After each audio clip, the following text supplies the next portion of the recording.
I finished it and I called my agent and I said,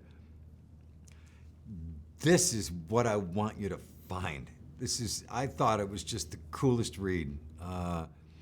Exciting, wild, freaky characters, driven, not a special effects led sort of film, even though shoot it in 3D and just amazing car stuff, and I'm a muscle car guy, and the description of the cars in the film are so cool.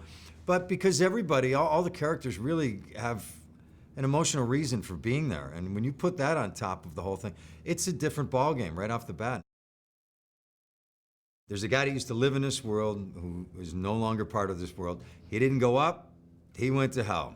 These things happen when you deserve that, when you earn that, and when you're here. And he figured out a way how to get out for his own powerful reason.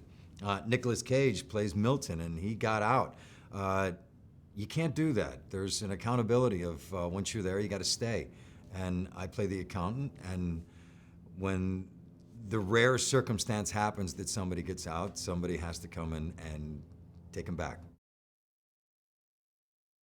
I remember calling Patrick up a couple of months before we started shooting, and I said, the very first time we see the accountant, he sees a woman. And when's the last time he saw a woman?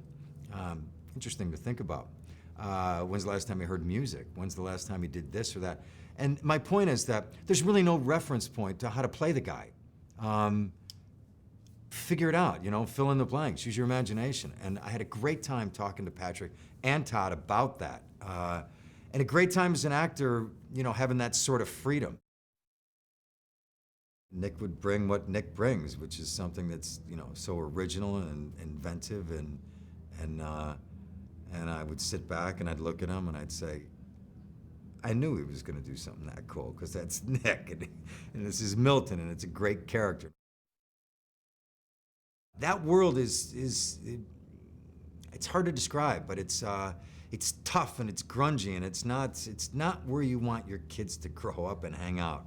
And that really lends itself to that sort of, it's weird when you see things that kind of crackle with an energy that's dark.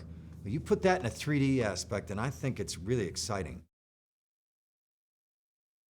We got a '69 Charger in here that's one of the stars of the show, and it's just so cool. And what's really cool about, the Charger is that there's like 4 of them on set, so identical, and you look at them and you're like, wow, wow.